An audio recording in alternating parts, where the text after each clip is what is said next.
affaire Fally Ipupa na ya concerne les qui na Marseille na eto meka kosela ngo analyse na pesi batu nyonso tu balinga ba analyse nanga batu balinga ba histoire vrai nanga na pesi bino bambote bo partager vidéo massivement. Fally Ipupa tu kobeta na Marseille samedi oyo bande konanga moi polémique et ça mi na kati ya après concert ya Fally Ipupa. Et ça normal batu basa na mo ba polémique basa la ba débat sur yango parce que Fally Ipupa azali musicien munene ya mboka na so do aza star. Donc mutu po ba lobelo ba selo pe ba analyse ebele bo ezala ka so za star po so za star te batu ba ba ko s'intéresser na yote. Mais ba analyse obiso to sala ka bana mama to sala ngo pe mo pe na motema malamu e osa biso bien. Boyebi ke ngata si de bundes nde na zala wana boyebi te bino mo boyebi ke na zala wana po na batu nyonso na sala ba analyse nanga correct. Donc nga e pa nanga a 0 mafinga 0 n na motema na mutu biso a mafinga tozala nango besoin te parce que efutaka nango eloko moko te ememelaka bato ba poisse. Donc c'est ça nga na yaka na analyse na soutenaka ba musicien na biso bato nyonso tu ya mboka na biso ndenge moko parce que ba osala ka fierté ya mboka na biso kaka ndenge ezalaka. Mais moi critique ezalaka nango kaka esala nango pe mabete. Mais to talaka pe to memelaka makambu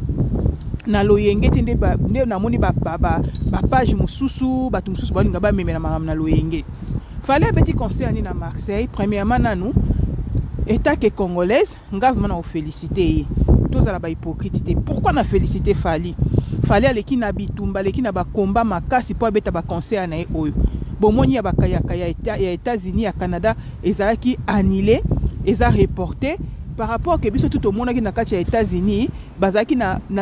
série à élection. Et les gars, c'est difficile que ba Colombo ka bossa ba élection na ba côté et bino côté bobeta concert. Boyebi pembo ka États-Unis ça na na mindu qui na discipline na bango. Donc bazaki obligé à reporter concert na bango. Aye ko beta na Marseille. Avant à beta na Marseille,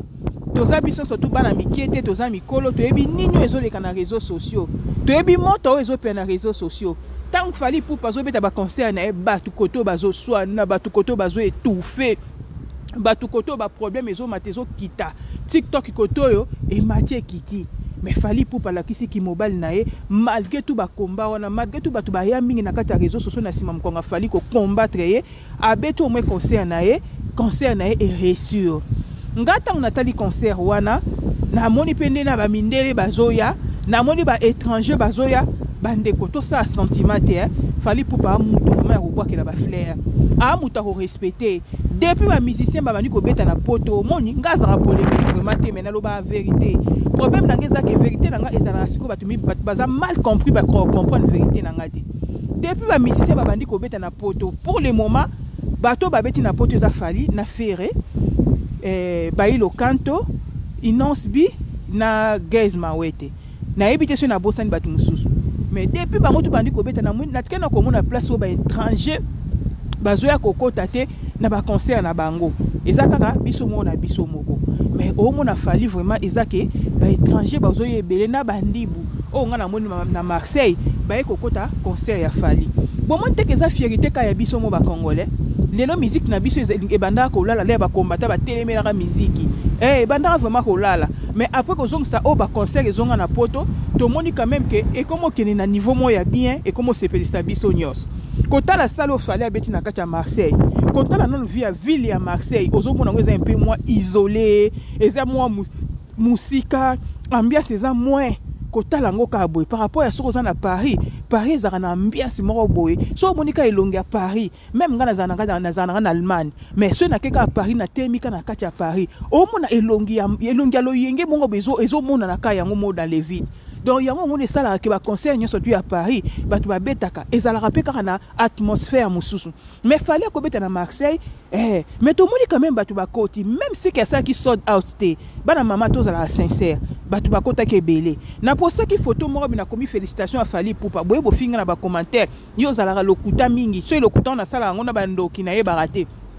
To na banda ka batu ko komela ki na zala lokuta na ye barapété. To na poster na parce que na moni Fally batu bazaki na kati ezaki banzete te ezaki batu même si que na lobi bien asaki na sold out te mais Fally quand même 80% ya kata sala na batu bazaki ya otonda batu bazaki ya kotonda siko eloko nga na comprendre te omoni biloko oyo bitumba oyo bo bunda ngo bino to bozaka basima ba musicien bo lemba bitumba ote et lukaka bo anu bundela bitumbo héritier wata tango abetaki concert na ye na kati ya scène musicale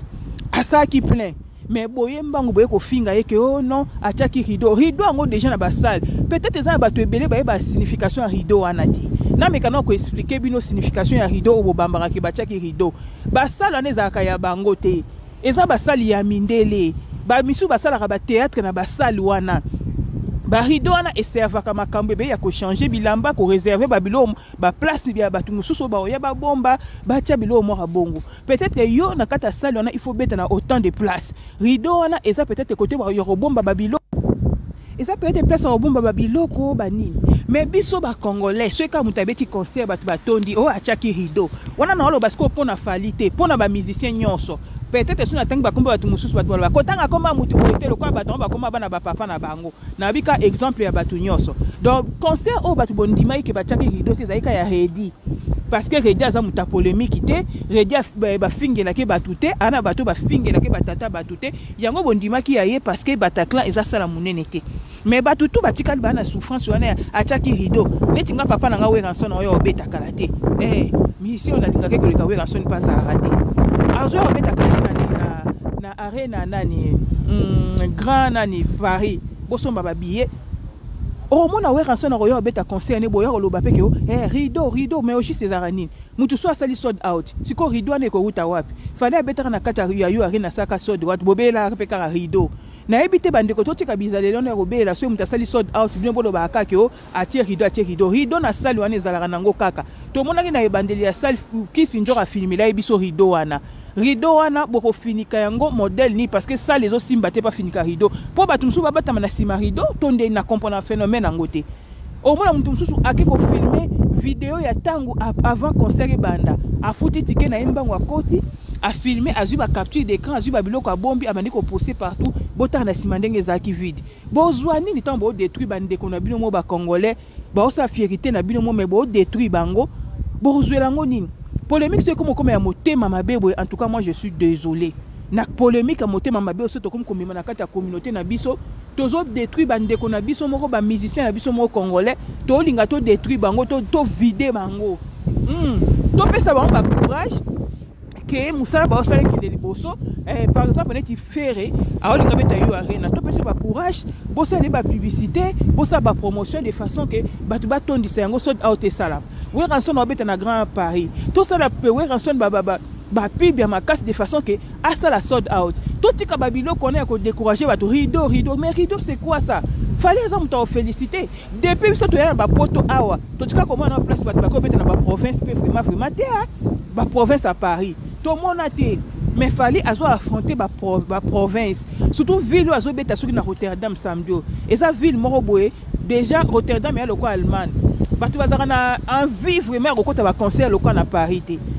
mutu so beta être na Allemagne net yo beta na ba Berlin batu batondi il faut féliciter vraiment mais au moment na batu mutabeti concert bozo finga mpia ka bino moko de boza wana so ba tie no beta concert ata 10 personnes ba otonda na kata concert na bino te mais bolingi ko ignorer baninga on dirait lokola bino bo kokango bino mokati so bo décourager net fali pour na concert a beti nde fali otika musique pour na bino otika te parce que fali peut de l'autre côté même bino ba congolais bo pied mu Congo mais toujours biso tu na kata ba nini na yeba concert na mingi to mona mingi eza ba étranger kutumba oya surtout na ba province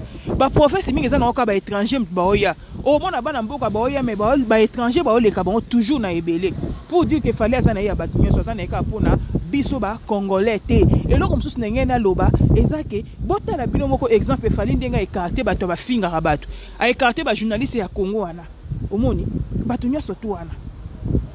oh bien bon mon arawana nyeso douana écarté bango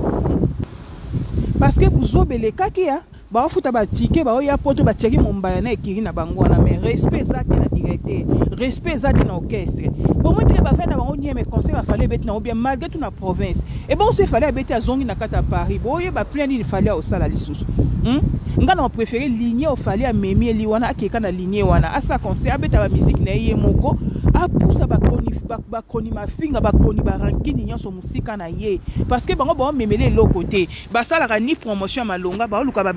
ba bimbonge yokota na ba poche na bango mais bazo détruire ka vie a Fally. Mais tant Fally azaye moko aosa musana et kende kutu bien par rapport tant azaki na batu nyonso to ba meme na poto ba yaki na bango ensemble. Totika mutema mabe bandeko Fally aza musicien mboka na soto soutenir et peut soutenir ba musicien nyonso et ezala bien enoke ba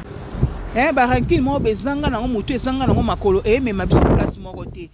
Bozo étouffer moi na mobala bato obeta musique ne na kimia nyonso to na calme nyonso. Bolingi ka koluka ba problème place ba problème yate. Ngana moni piaka moko te. Ngana zana pona ko juger so na moni piaka na ngena lo ba piaka. Asali plainte na lobi yango bien asali sold out te mais bato bazaki vraiment ebelé. Eza ba musicien mususu kutu ba koki osala ngo ne Fally asate. Ericha bete ko na Belgique. Atondi ça été bato bazaki vraiment polé na katikati wana. Na tike ko moi place bolobeli ete. Botika pe moi mbala bato apema. Pour répéter. Tondi marape se mutasali kama malamu parce que province eza facilité mais yena province ango ala asali quand même ba exploit na ye bomenda lobi na kata concert wana nazong se bino elengi na poto soki donc Fally pété dans mon boulot na suki na nga wana ale bo finga na bino bye.